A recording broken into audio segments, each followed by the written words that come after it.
আসসালামু আলাইকুম, স্বাগতম বন্ধুরা আলকেনস্টাইনের পক্ষ থেকে। আজকে আমরা চলে আসলাম এইচএসসি 26 ব্যাচের জন্য একটি ইংলিশ সেকেন্ড পেপার কোর্স নিয়ে, এবং এই কোর্সটি হচ্ছে মূলত academic basic to ultimate English second paper for HSC 26। ঠিক আছে, এবং তোমাদের সাথে আমি আছি জুবাইর মাহমুদ ইফাত, অধ্যয়নরত আছি ঢাকা বিশ্ববিদ্যালয় ডিপার্টমেন্ট অফ ল। তো এই ক্ষেত্রে মূলত আমাদের এই কোর্সটি হচ্ছে মূলত বেসিক টু আলটিমেট। তো এই ক্ষেত্রে কি বোঝানো হচ্ছে, দেখো আমরা কিন্তু ক্লাস 6 থেকে কিন্তু আমরা মূলত ইংলিশ সেকেন্ড পার্ট এটিকে আলাদাভাবে পড়ে আসছি। ওই ক্ষেত্রে থেকে আমাদের তোমার কি ছিল, ভয়েস ছিল বা বিভিন্ন ইংলিশ গ্রামার ছিল, কিন্তু আমরা আজকে এইচএসসিতে এসেও এবং কিছুদিন পরে মানে 1-1.5 বছর পরে যখন আমরা এইচএসসি শেষ করব তখন কিন্তু আমাদের এডমিশন, এবং ওই ক্ষেত্রে আমাদের সর্ববৃহৎ যে প্রতিযোগিতা সেটি কিন্তু অনুষ্ঠিত হবে। তো এই মুহূর্তে এসেও কিন্তু আমরা মূলত দেখো আমরা ইংলিশ সেকেন্ড পার্ট এটি আমাদের কাছে একটি মূর্তমান আতঙ্ক হিসেবে রয়ে গিয়েছে। কিন্তু এই বিষয়টিকে কিভাবে সহজে পড়া যায়, কিভাবে আমরা আরো ভালোভাবে এটিকে পড়তে পারি, কিভাবে সহজে এই বিষয়গুলোকে মনে রাখতে পারি, সেই বিষয় নিয়ে মূলত আমরা আজকে আলোচনা করব। এবং এই ক্লাসটি হচ্ছে মূলত তোমার এই ক্লাসের মধ্যে আমরা আজকে কিভাবে এই সম্পূর্ণ কোর্সটি সম্পূর্ণ করব এবং কিভাবে এই কোর্সগুলোকে আরো আকর্ষণীয় করে তোলা যায়, ওই বিষয়গুলোই আমরা মূলত দেখব। তো দেখো আমরা যদি যাই, আমরা দেখো আমাদের এই ক্ষেত্রে যেটা আছে HSC English second paper grammar A to Z।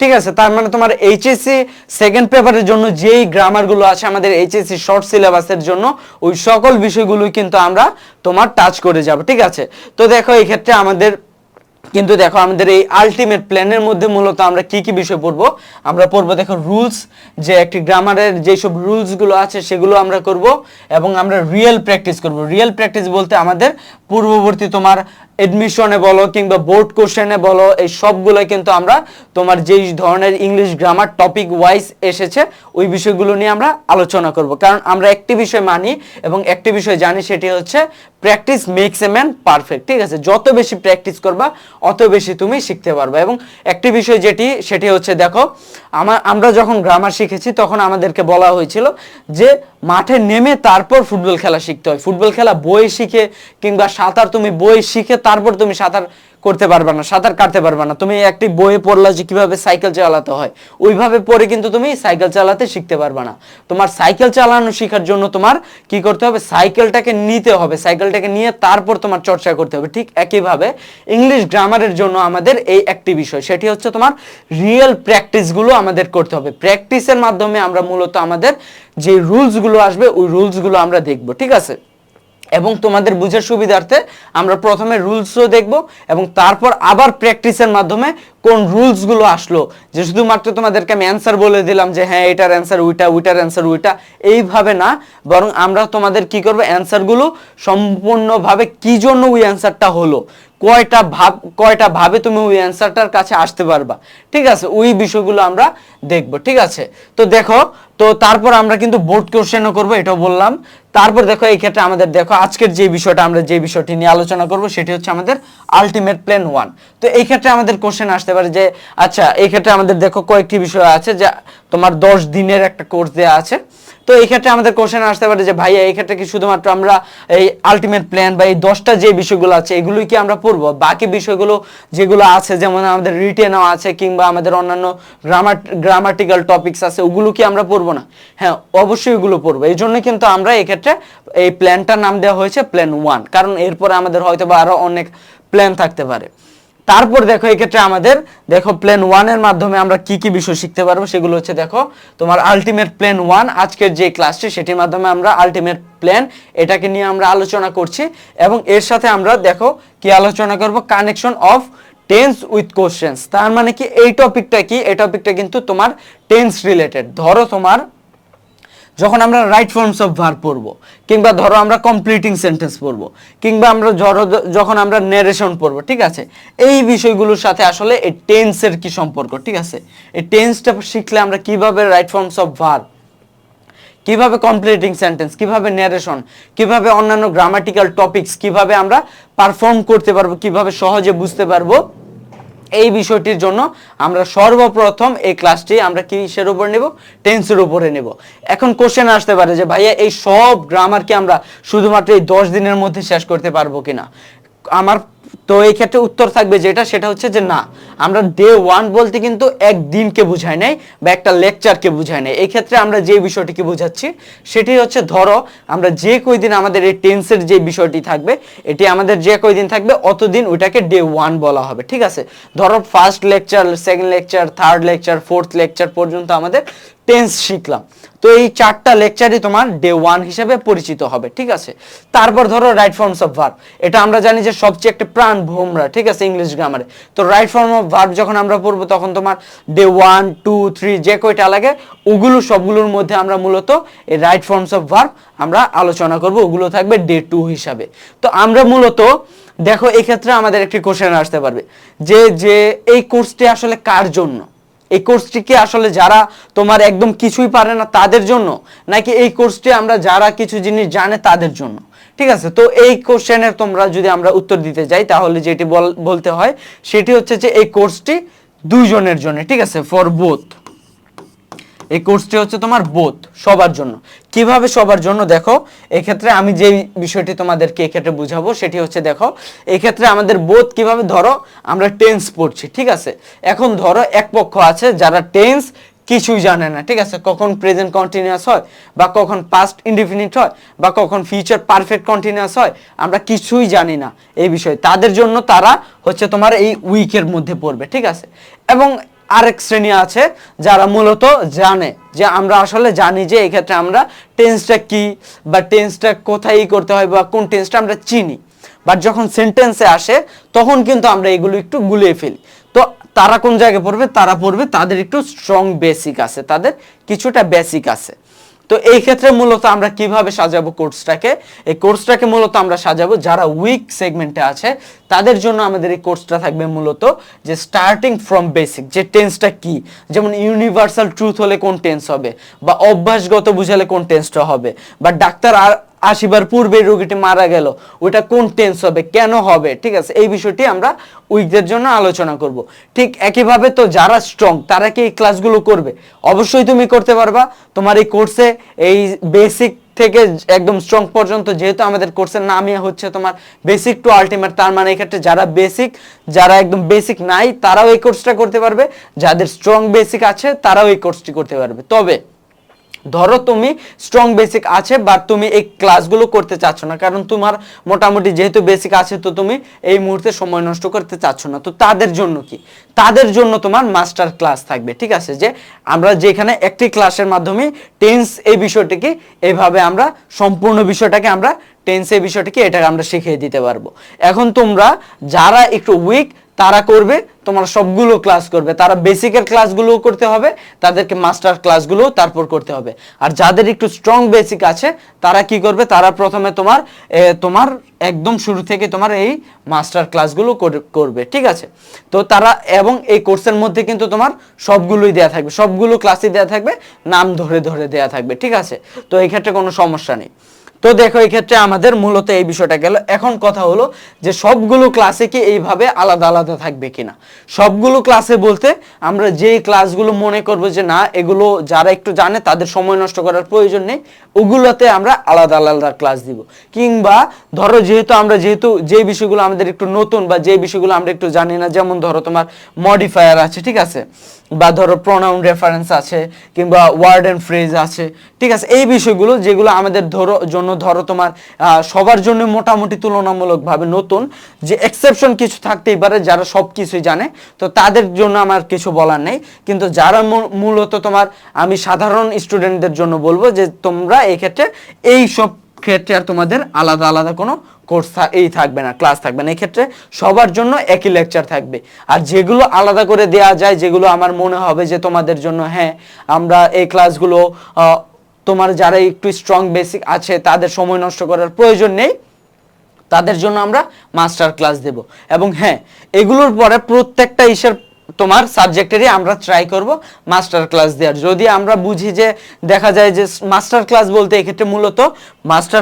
এক্ষেত্রে আমরা আসলে তোমার সামারিটাকে বুঝাচ্ছি, ঠিক আছে। এটা আসলে সামারি হবে, যে একটা সম্পূর্ণ টপিকসের উপরে, এই সম্পূর্ণ টপিকসের উপর একটা সামারি থাকবে, যে ওই সামারির মধ্যে আমরা দেখা যাবে যে আমরা ধরে নেব যে তোমার বেসিকটা স্ট্রং আছে, এবং ওই ক্ষেত্রে আমরা ওই ক্লাসটাকে একটু দ্রুত এবং স্কিপ করে করে, মানে সামারি বলতে স্কিপ করে যেই জিনিসগুলো জিস্ট, ঠিক আছে, যেই জিনিসগুলো জিস্ট আছে অর্থাৎ তোমার সার সংক্ষেপ আছে, ওই বিষয়গুলোকে আমরা শুধুমাত্র একটু ধরে ধরে তোমার শেষ করে যাব।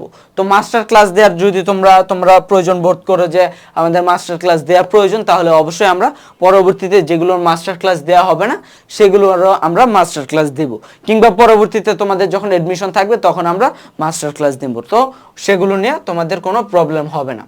তো তারপর দেখো এক্ষেত্রে আমাদের মূলত যে বিষয়গুলো আছে সেটা হচ্ছে যে আসলে আমরা এই ক্লাসের মধ্যে মূলত আমরা কিছু প্র্যাকটিসও করব, ঠিক আছে, যে ওই প্র্যাকটিসের মাধ্যমে আমরা মূলত দেখব যে আসলে আমরা কতটুকু পারি, আসলে আমাদের বেসিক কতগুলো আছে, যে আসলে কি আমরা উইক জোনে পড়ি নাকি আমরা স্ট্রং জোনে পড়ি, ঠিক আছে, এর জন্য আমরা কিছু প্র্যাকটিসও করব, ঠিক আছে।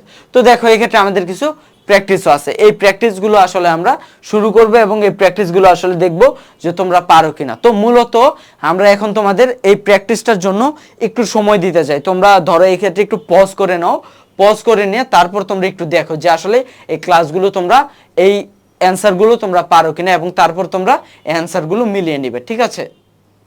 তো আশা করি যে তোমরা এইগুলার প্র্যাকটিসগুলার সলভ তোমরা করেছো, বাট যদি না করে থাকো তো দেখো এখন আমি যদি তোমাদেরকে দেখি যারা করেছো তারা অ্যান্সারগুলো মিলিয়ে নাও, আর যারা করোনি তারা এই অ্যান্সারগুলো দেখে নাও, এবং অ্যান্সারগুলো কেন হলো সেই কারণগুলো আমি বলে দিচ্ছি, ঠিক আছে।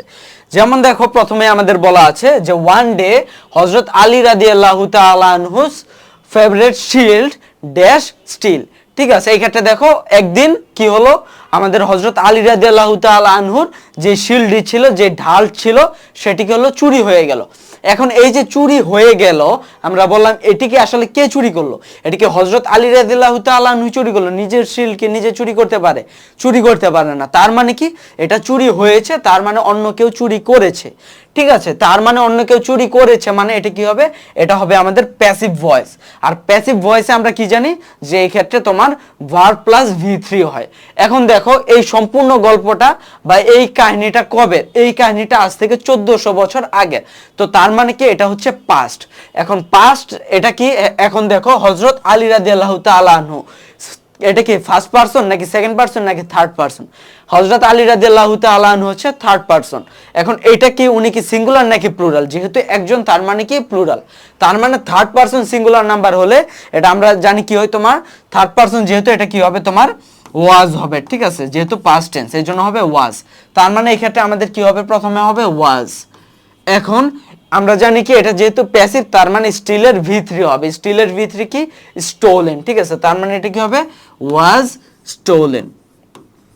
তারপর দেখো আমাদের পরবর্তী হিসেবে যদি যাই, after a long search it dash with a Jew, ঠিক আছে, তার মানে কি একটা জিউয়ের কাছে এটা পাওয়া গেল অনেক ক্ষণ খোঁজার পরে।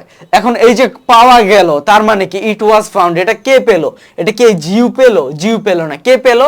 এটা পেলো আমাদের হযরত আলী রাদিয়াল্লাহু তাআলা আনহু। এখন দেখো কি পেলো, পেলো হচ্ছে তোমার এই শিলটা। যখন এই অবজেক্টটা তোমার শুরুতে তোমার থাকবে, অবজেক্ট বলতে এক্ষেত্রে বস্তুকে বোঝানো হচ্ছে, ঠিক আছে। এই বস্তুটা যখন তোমার সাবজেক্টের জায়গায় থাকবে, এই যে সাবজেক্টের জায়গায়, এর দ্বারা তো মূলত আসলে এই শিলটাকে বোঝানো হচ্ছে। সাবজেক্টের জায়গায় থাকে তখন সেটাকে আমরা মূলত প্যাসিভ ভয়েস হিসাবে করি, রিগার্ড করি। কারণ কি দেখো এক্ষেত্রে আমাদের শিলটা কি নিজে নিজে বের হয়ে আসছে, শিলটা নিজে নিজে বের হয়ে আসেনি, শিলটা বের করতে হচ্ছে, ঠিক আছে। এই যে বের করতে হচ্ছে এই জন্য এটা আমাদের কি হবে প্যাসিভ। যেমন ধরো তোমার কি হবে, আমি যদি তোমাকে বলি একটা এক্সাম্পল দিই তোমাকে, দেখো while walking in the garden dash was beaten by a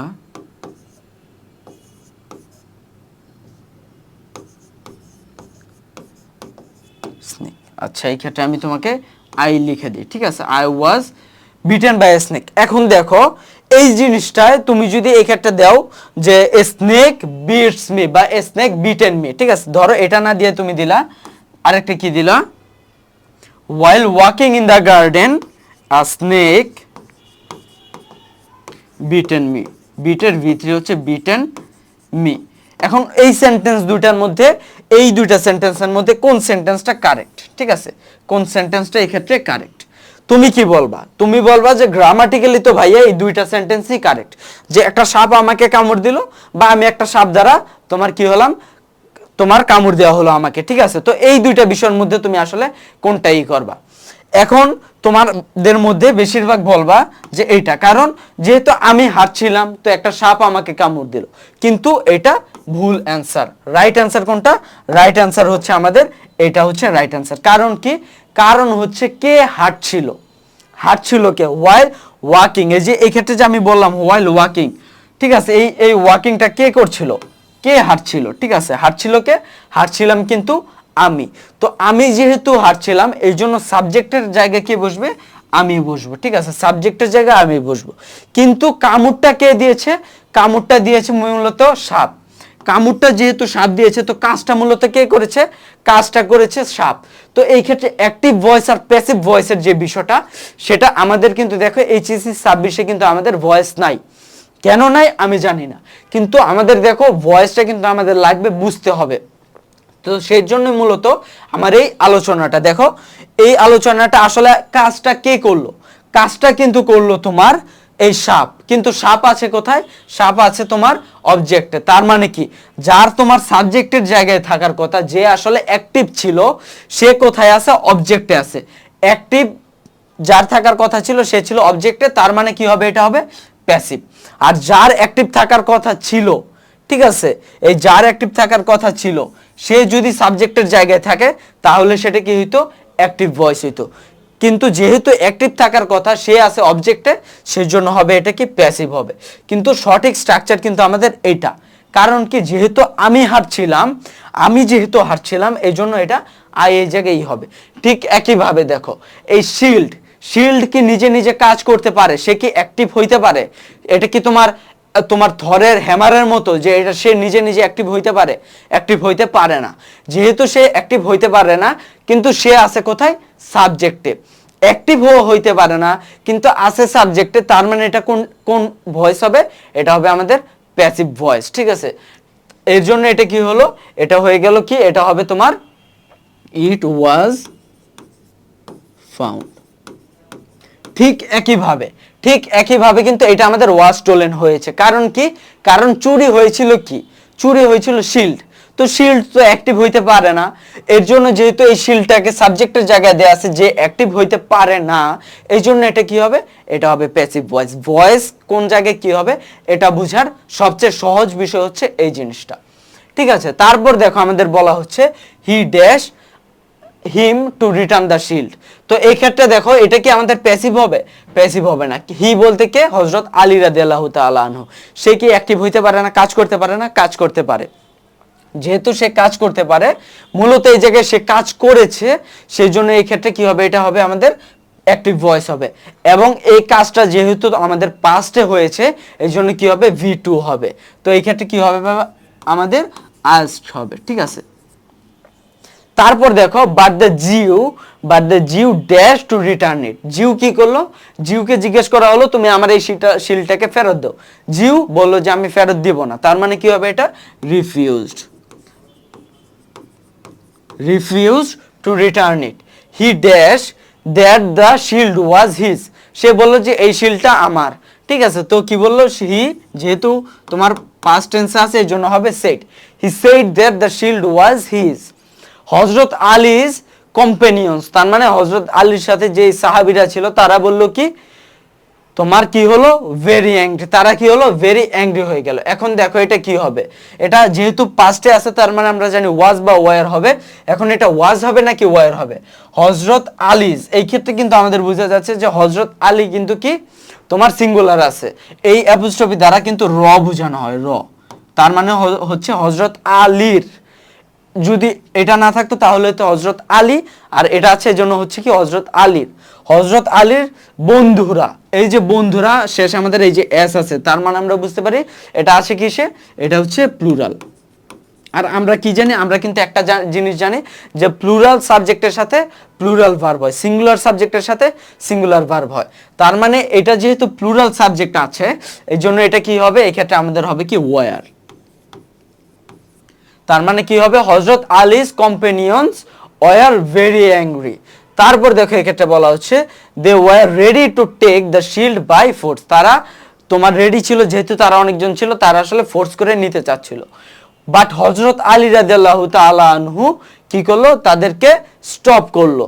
তার মানে এটা কি হবে, স্টপড। যেহেতু আমরা এই ক্ষেত্রে আমরা দেখতে পাচ্ছি যে এটা সব জায়গায় আমাদের কি আছে, পাস্টে আছে, এই জন্য কি হবে, স্টপড দেম সেইং, তাদেরকে কি বলে থামালো, no you must not, you must dash তোমার do it, no you must, আমরা যেহেতু এই ক্ষেত্রে না আছে, তার মানে এই ক্ষেত্রে আমাদের কি আনতে হবে, নট আনতে হবে। এখন এটা কি হবে, এটা কি আমাদের ডিড হবে, যেহেতু আমরা দেখতে পাচ্ছি যে সবগুলো পাস্টে আছে, তো এটা তো হয়তো এটা তো ডিড হবে, কিন্তু এটা ডিড হবে না, এটা ডু হবে দুইটা কারণে। কারণ নাম্বার ওয়ান হচ্ছে আমরা জানি যে মডাল, এটা হচ্ছে মাস্ট হচ্ছে একটা মডাল ভার্ব, আর আমরা কি জানি মডাল প্লাস V1 হয়, মডালের সাথে ভার্ব 1 হবে, যেই জায়গায় বসুক মডালের সাথে ভার্ব কি হবে, V1 হবে। এই গেল একটা বিষয়। এবং তারপর দেখো এই ক্ষেত্রে দ্বিতীয় যে কারণটা সেটা হচ্ছে দেখো, এই যে দেখো আমাদের একটা তোমার এই ক্ষেত্রে কিন্তু দেয়া আছে, তার মানে কি কোটেশন দেয়া আছে, এই কোটেশনের মাঝে কিন্তু আমাদের কি হয়, প্রেজেন্ট টেন্স বা তোমার প্রেজেন্ট টেন্স পাস্ট টেন্স যে কোনোটাই হইতে পারে। বাট এই বিষয়টা কি, এই বিষয়টা হচ্ছে যে তোমার কি, তোমার যদি আমি বাংলায় অনুবাদ করি তাহলে আলী রাদিয়াল্লাহু বলল যে তোমরা অবশ্যই এই কাজ করবে না, তার মানে কি অ্যাপোস্ট্রফির ভিতরে তোমার কোটেশনের ভিতরে যখন আমরা রাখবো তখন সেটা যেই টেন্সে ছিল সেই টেন্সে হবে। যেহেতু আলী রাদিয়াল্লাহু তাআলা 1400 বছর আগে বলছিল, তো কিন্তু যেহেতু কোটেশনের মধ্যে আছে এই জন্য এটা আমাদের কি হবে, যেই টেন্সে ছিল তখন তিনি বলতেছিল কোন টেন্সে, প্রেজেন্ট টেন্সে, এই জন্য আমাদের এটা কোন টেন্সে থাকবে, প্রেজেন্ট টেন্সে। একটা বিষয় কিন্তু আমরা বারবারই দেখছি, আমরা যখন এটাকে গ্রামার দ্বারা করছি তখন কিন্তু বারবার আমরা কিন্তু অর্থের এই বিষয়টাকে টানছি, অর্থ। এটা দ্বারা আমরা কি বুঝি, গ্রামারের 80% হচ্ছে তোমার এই অর্থ। তুমি গ্রামার একটা জিনিস পারো না, কিন্তু তুমি অর্থ বুঝতে পারছো, তুমি এই গ্রামারটা পারবা। এর জন্য এই গ্রামার শেখার জন্য তোমার সবচেয়ে বেশি তোমার যে জিনিসটা জরুরি সেটা হচ্ছে তোমার অর্থ জানা। এই অর্থ জানার জন্য তোমার আবার যেটা করতে হবে সেটা হচ্ছে তোমার ভোকাবুলারি। তোমার হাতে 2 বছর সময় আছে ভাইয়া, এডমিশনে কিন্তু তুমি 3 মাসের সময় কিন্তু কভার করতে পারবা না। এই যে 2 বছর সময় আছে, এই 2 বছরের মধ্যেই তোমার সমস্ত ভোকাবুলারি, সবার আগে কি করতে হবে, ইংলিশ ফার্স্ট পেপারের কালো কালি দ্বারা লিখিত প্রত্যেকটা ইংরেজি ওয়ার্ডের অর্থ তোমাকে জানতে হবে হবে হবে, 100 বার তোমাকে ওটা জানতে হবে। এর বাইরেও তুমি বিভিন্ন বই পাবা যেগুলো অনেক বেশি কমন ইউজ হয় আমাদের ইংলিশের ক্ষেত্রে, ওই ওয়ার্ডগুলো তুমি শিখে রাখবা। তুমি ভাই একদম সবচেয়ে খারাপ ছাত্র হও, সবচেয়ে ভালো ছাত্র হও, তোমার যদি ফোকাস থাকে ঢাকা বিশ্ববিদ্যালয় সহ অন্যান্য প্রাইভেট বিশ্ববিদ্যালয় বলো বা অন্যান্য পাবলিক বিশ্ববিদ্যালয় বলো, যদি তুমি উচ্চতর শিক্ষা গ্রহণ করতে চাও তোমার ভোকাবুলারি জানতেই হবে। তোমার এই গ্রামারের 80% হচ্ছে তোমার এই ভোকাবুলারি, ঠিক আছে। তো তারপর দেখো দেয়ার ইজ, তুমি 3 নাম্বার আরো একটা কারণ দিয়ে দেই, কারণ কি দেখো 3 নাম্বার কারণ, এই যে দেখো এক্ষেত্রে আমাদের প্রেজেন্ট টেন্স আছে, এই জন্য এই ক্ষেত্রে কি হবে, এই ডু হবে, ঠিক আছে। আবার আমাদের মাস্ট ছিল এই জন্য ডু হবে, আবার যেহেতু অ্যাপোস্ট্রফির মাঝে এটা যেই টেন্সে বলছিল, যেহেতু প্রেজেন্ট টেন্সে বলছিল এই জন্য আমাদের ডু হবে। তারপর দেখো, তারপর বললো so I dash to the court of justice, so I কি হবে, সো আই তোমার go to the court of justice.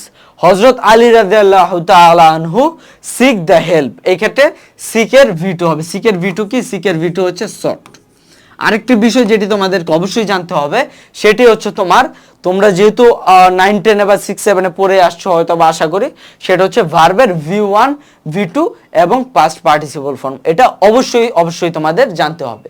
তারপর দেখো তোমাদের এই ক্ষেত্রে ইট ওয়াজ দ্য খলিফা হু হ্যাড অ্যাপয়েন্টেড শরিয়া কাজী, ঠিক আছে, seeing the justice Jew accepted Islam, ঠিক আছে।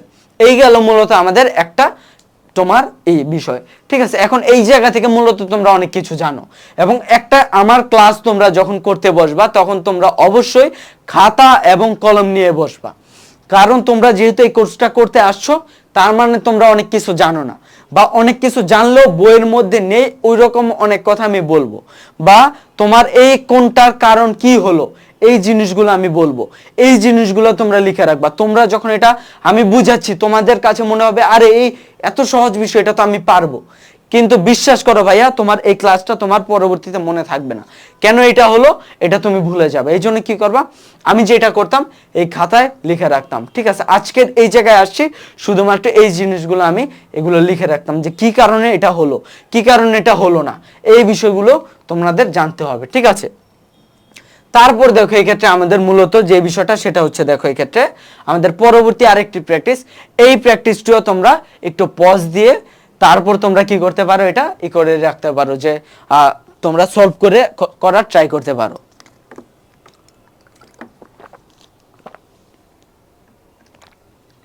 আচ্ছা, যারা সলভ করে ফেলেছো তারা এখন আমাদের সাথে অ্যান্সারটি মিলিয়ে নাও, আর যারা করনি তাদের জন্য তাদেরকেও ধন্যবাদ। তোমরা এখন আমার এইটা মিলিয়ে নাও, যে তোমাদের কেন হয় নাই বা কেন পারি নাই, এই বিষয়গুলো একটু মিলিয়ে নাও।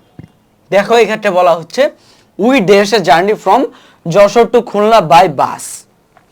এখন এটা কোন টেন্সে হবে, ঠিক আছে, এটা কি মে কি থাকবে, যে আমরা কি এখন জার্নিটা করছি, কিংবা এটা কি আমরা জার্নিটা শুরু করেছি ওইটা এখনো বলবৎ, নাকি আমরা এই জার্নিটা শুরু করেছিলাম ওইটা এখন আর নাই, এটা তোমার কোনটা হবে। We dash a journey from Jessore to Khulna by bus, এই কোনোটার অ্যান্সার আমরা এখন পর্যন্ত জানি না, এই জন্য আমরা এটাকে আপাতত রেখে দিলাম। তারপর আমরা আসলাম my uncle dash us at Khulna by stand, ঠিক আছে। আঙ্কেল কি করলো, তোমার রিসিভ করলো। এখন আমরা বুঝতে পারছি যে আঙ্কেল যেহেতু রিসিভ করে ফেলছে, তার মানে এই জার্নিটা কিন্তু আর তখন নাই, তার মানে এটা কি হবে, এটা হবে পাস্ট, তার মানে কি হবে, মেড হবে।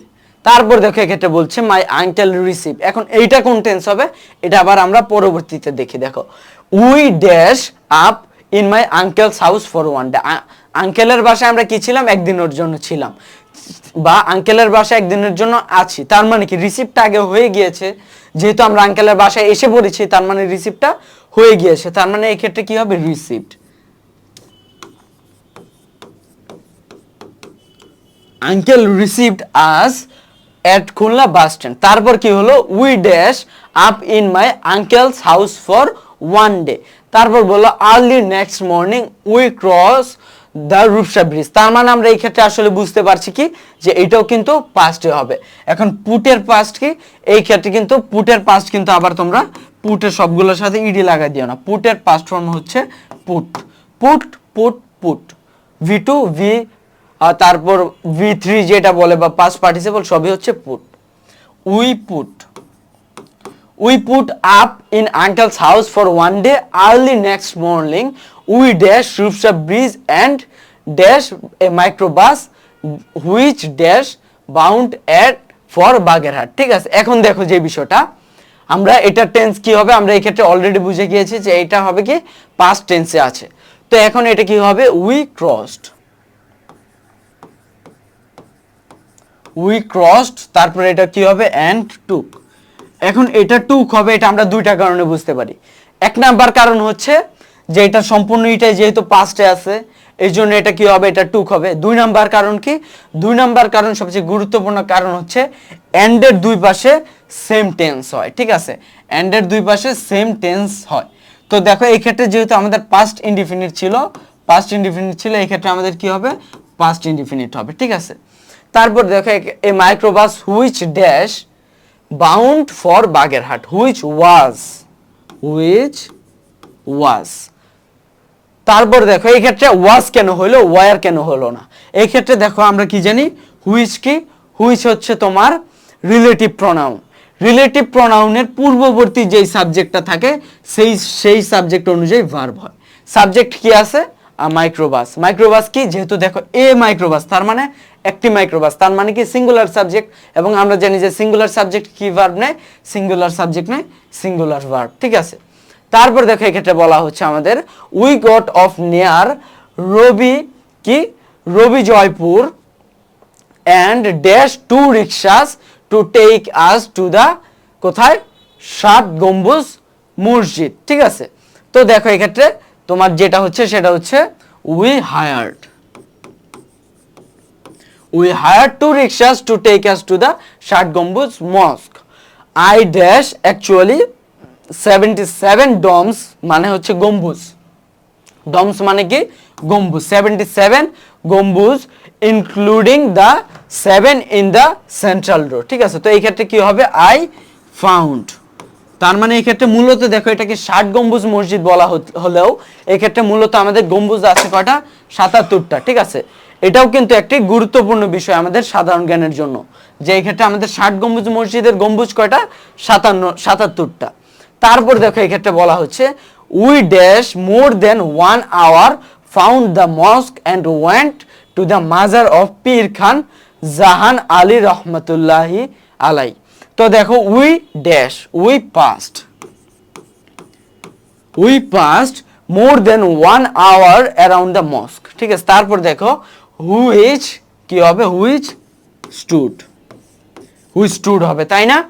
ভুল। এটা যদি ভেবে থাকো যে এই ক্ষেত্রে স্টুড হবে তাহলে কিন্তু ভুল হবে। কারণ কি, এই ক্ষেত্রে যে বিষয়টা সেটা হচ্ছে দেখো এই যে জিনিসটা এটা কোথায় ছিল, এই ক্ষেত্রে আমরা যত জিনিসগুলোই পড়লাম এই সবগুলো জিনিস কিন্তু তার জার্নির এক্সপিরিয়েন্স হিসাবে বলা হচ্ছে, যে জার্নিতে সে কি দেখলো, জার্নিতে সে কি গুনলো, জার্নিতে সে কি করেছিল, এই জিনিসগুলো আছে। কিন্তু এই জায়গায় যে জিনিসটা দেখো এই ক্ষেত্রে তোমার মোর দেন 1 আওয়ার, এই ক্ষেত্রে বলা হচ্ছে যে পীরের যে মাজারটা ছিল সেটা আসলে কোথায়, দেখো এই পীরের মাজারটা কিন্তু তোমার দেখো আমরা যদি দেখি we passed more than 1 hour around the mosque and went to the mazar of Pir Khan Jahan Ali which, তার মানে এই যে মাজারটা কিন্তু মসজিদের পাশে।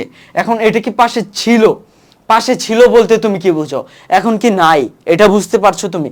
ওটা কিন্তু ছিল, এখনো আছে। এই যে অর্থটা, এই অর্থটা যদি তুমি না বুঝো, এই গ্রামারটা তুমি কি করবা, সম্পূর্ণ ধরে নেবে এটা জার্নির অংশ। তার মানে এই ক্ষেত্রে তুমি কি লিখে দিতা, এই ক্ষেত্রে স্টুড লিখে দিতা।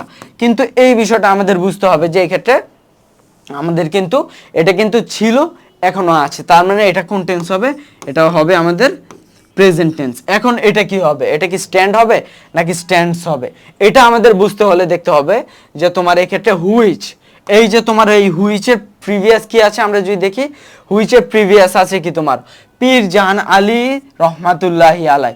এখন কি ওনার সম্পর্কে বলা হচ্ছে, ওনার সম্পর্কে বলা হচ্ছে না, বলা হচ্ছে কি সম্পর্কে, মাজার সম্পর্কে। এখন আমরা মাজারটাকে ধরবো নাকি এইটাকে ধরবো, কারণ আমি তো একটু আগেই বললাম যে এই হুইচের পূর্বে যেটা আছে সেটা অনুযায়ী আমাদের এই ক্ষেত্রে ভার্ব হবে। তো এই ক্ষেত্রে কি আমাদের এটা অনুযায়ী তো আসলে এই ক্ষেত্রে ভার্ব হওয়ার কথা, ঠিক আছে? কিন্তু না, ভার্ব হবে কি অনুযায়ী, মাজার অনুযায়ী। কেন হবে তোমার এই কারণে তোমাকে আমি এটাকে একটু এক্সাম্পল দিয়ে বোঝাই। ঠিক আছে, যেমন আই along with